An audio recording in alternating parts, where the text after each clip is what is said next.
This is a story about the fertile Central Valley of Chile. It is a tale of contrast, of the old life and the new. For many generations, the farm of Santa Rosa, with its vast fields and its herds of cattle, has been an important source of the wealth of the Tornaca family. But now, Don Francisco, the old owner, is dead, and the farm will become the property of one of his sons.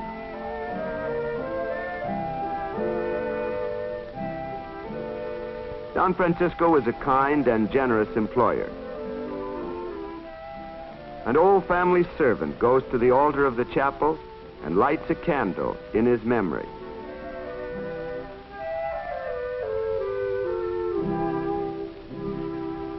His sons and daughters are gathered in the drawing room of the rambling old country house to hear a lawyer read the will.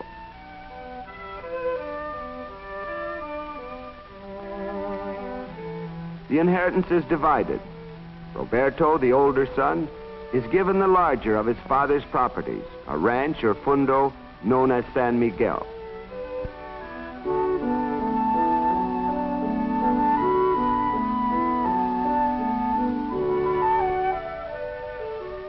But Don Francisco bequeaths Santa Rosa, the ancestral home, to his younger son, Juan.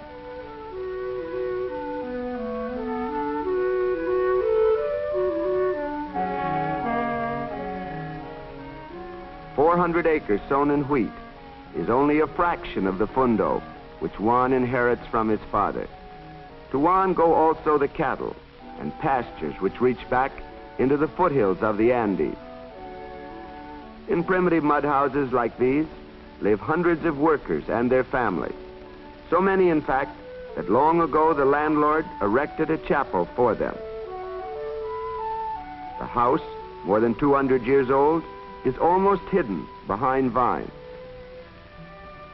It is Juan who will take his father's place at the head of the great table. We'll go into the family Bible alongside the other owners of the Fundo Santa Rosa. The will stipulates Juan is to take good care of the household servants, for most of them were born and raised in the shadow of the old house and have faithfully served the family for many years. When the reading of the will is ended, Juan leaves for Santiago and his city home. Juan takes his responsibilities as administrator of the Fundo Santa Rosa lightly and pays for his pleasures in town with his income from the farm. He takes a pretty young friend to Santiago's Hotel Carrera for a swim in its rooftop pool.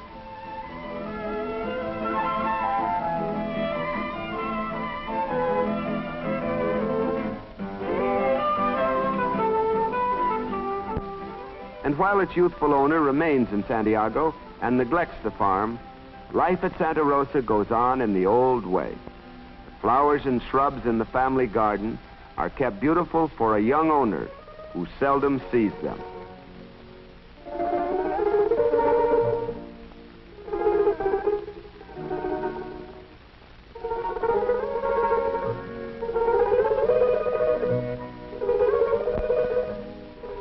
Spanish and Criolla dishes have made the Chilean table famous, but the servants in Juan's kitchen prepare meals day after day only for themselves.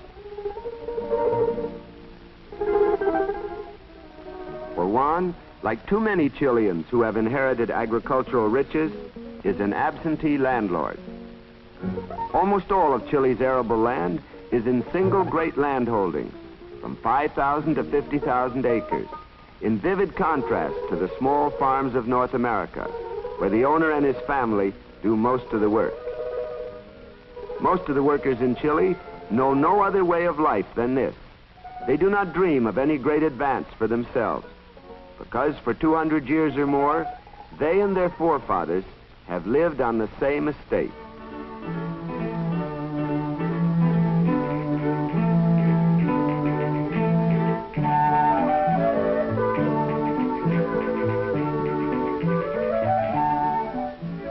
They still plow with oxen and harvest the grain by hand on most of the fundos of Chile, because human labor is cheap and gasoline tractors are expensive.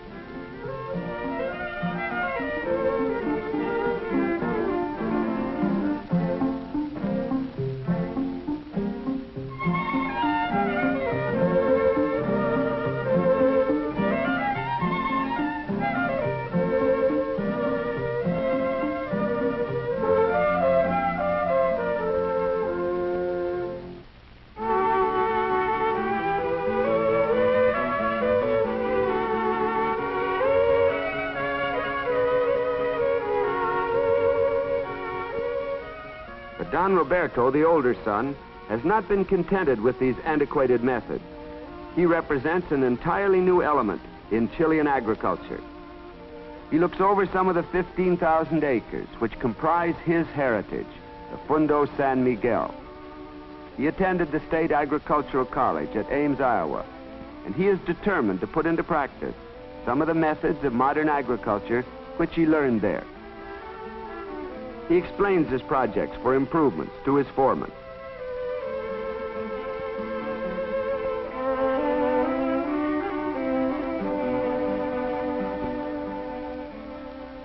Within a few months, the first results of his modernization are seen.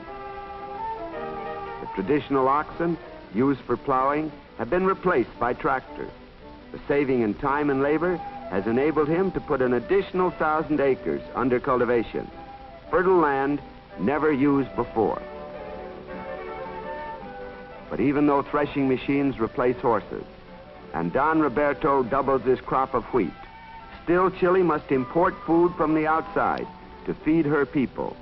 The country simply does not raise sufficient food.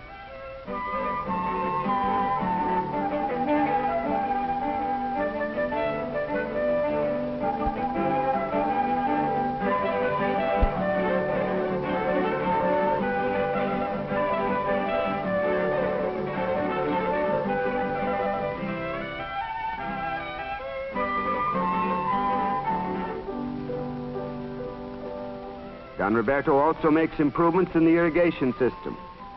There is no rain in Chile's Central Valley during 9 months of the year, and without irrigation, the fields would wither and die. The Andes Mountains, which bound the farm on the east, are an unfailing source of abundant water. From the deep snows come tiny streams. Gathering force in their descent, they become swift rivers, rushing across the fertile valley. Stone fences divide and redivide these streams until their waters bring life to all the best land in the valley. Irrigation ditches follow the contours of the hills, gradually descending to the level of the valley floor. Gates control the flow of the water until it reaches the planted fields.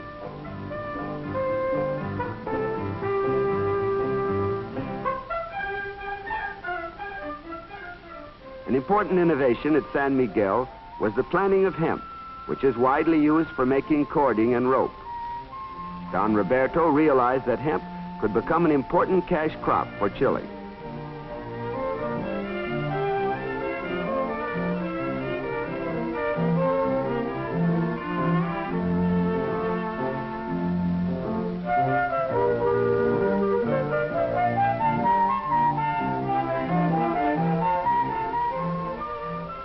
A small plant has been established where the tough fibers are cleaned and the hemp prepared for shipment abroad.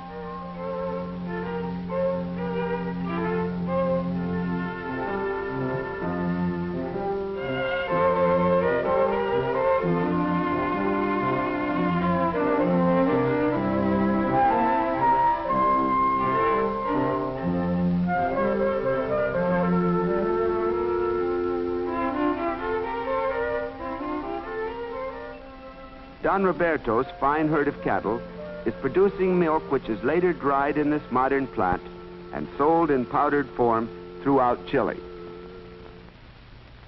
Veterinarians use modern scientific methods to protect and to improve the herd.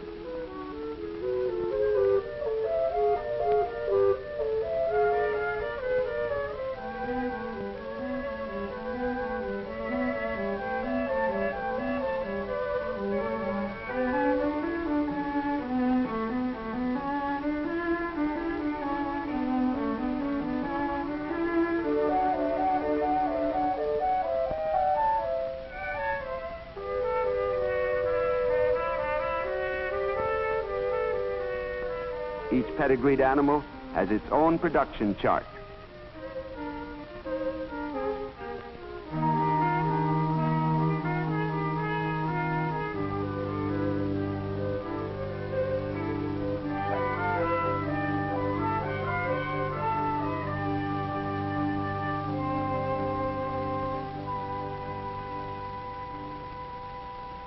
One of Don Roberto's early reforms was to provide a hot meal for the workers.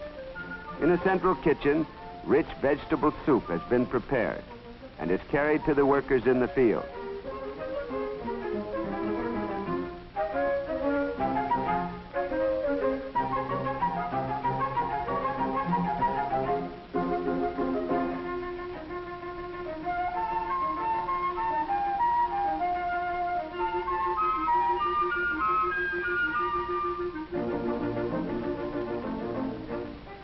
Many of these men are descendants of Spanish invaders who took Indian women to be their wives. Though poor, they are proud of their heritage, for in their veins flows the blood of the Araucanians, the fierce tribe that the Spaniards never entirely conquered.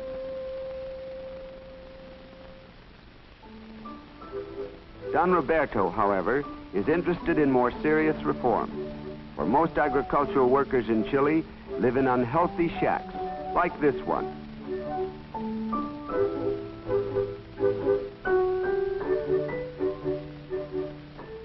It is difficult for these people, who have struggled along for generations with little help, suddenly to realize that the lord of the manor is taking a personal interest in their living conditions.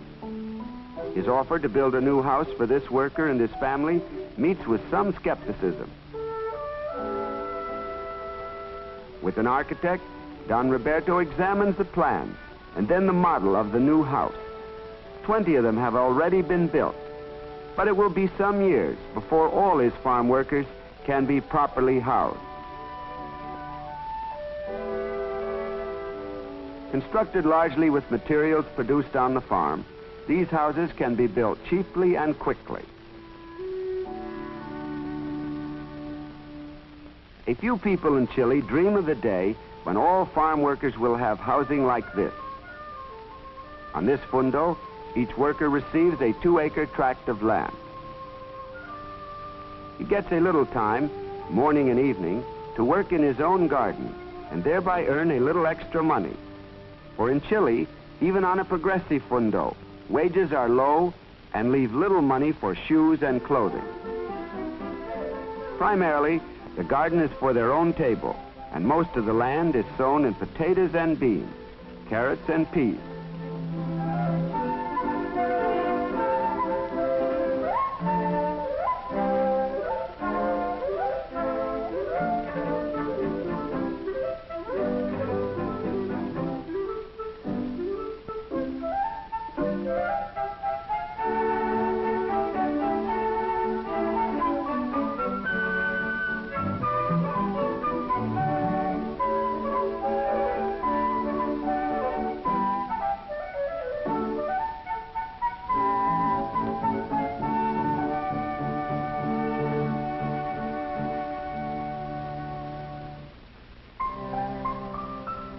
The children of the Fundo come from many homes, new and old, and join their friends on the way to school.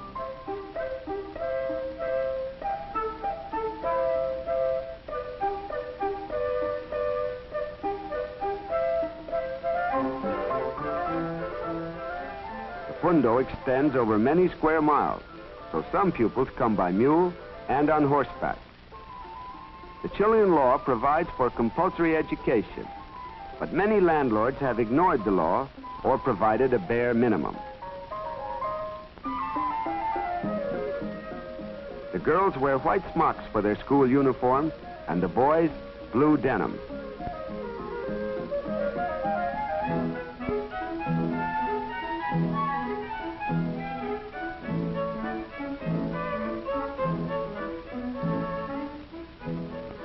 As in most South American schools, lessons are recited aloud and in unison.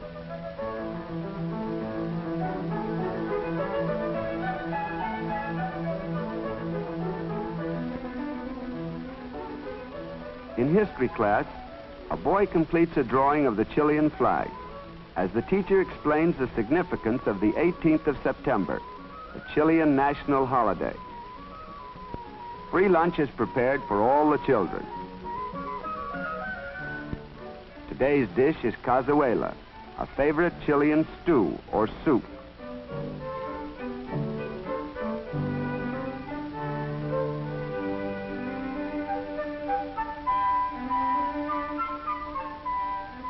Following the strict discipline of Chilean schools, the children march to the dining room.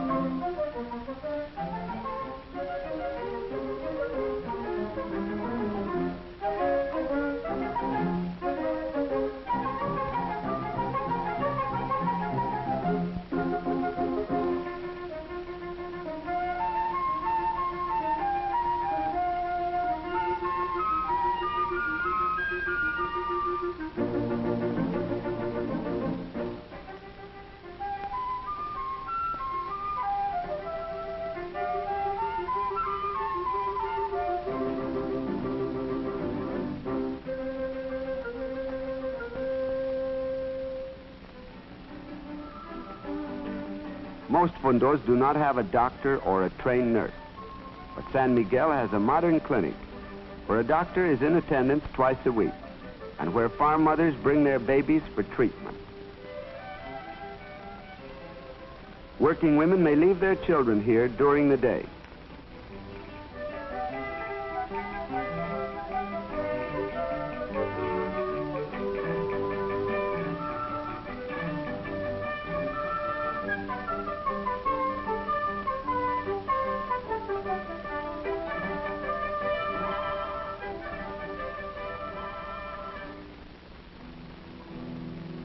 A priest reads Mass at the Fundo Chapel each Sunday. And on special occasions, like this First Communion, services are held out of doors.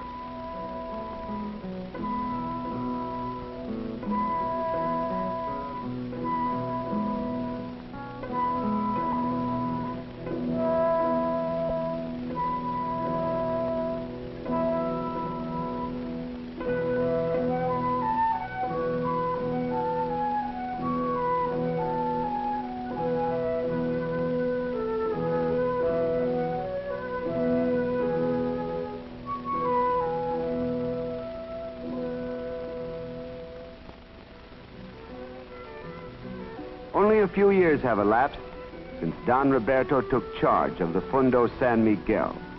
His brother Juan, after long absence, has come to see the changes that have been made. Don Roberto points proudly to improvements in the irrigation system.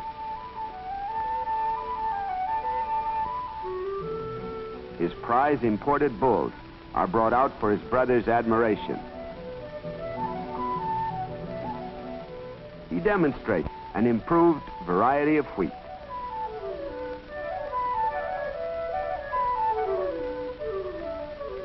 This contrast of old and new symbolizes the changes which are taking place in Chilean agriculture.